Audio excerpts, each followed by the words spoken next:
Alright, what's up mga karasta no? So mayong gabi sa inyong tanan mga karasta no. Gidua po din ako ning ukay-ukayan sa kong silingan mga karasta no. Di pod basta-basta mga karasta kay mga nindot ug mga ayos po din kayo yung mga ukay-ukay din mga karasta no.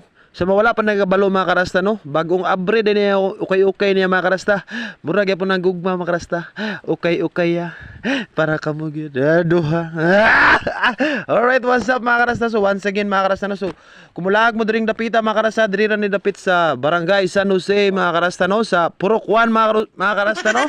Diri dool sa tulay mga karasta. So makita ra ninyo ni mga karasta kay dool ra ni sa agianan mga karasta no. So lang tawa ninyo ni akong video mga karasta, unta humanon ninyo para okay kaayo.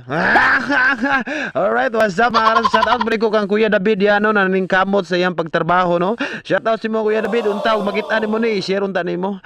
Thank you kayo sa imong pagsuporta po sa akong video no, sa akong mga vlog no. Hey, hey, hey! What's up? Sumaw na yung magpatunay mga karasta no, na bagong abre yun di ay siya mga karasta kay humot pa kaayo. Marog akong pagigugma sa imo. Perti yung humot. Hey, hey, hey! Sumaw na yung location mga karasta no, maning agyanan mga karasta. Hey, hey, hey!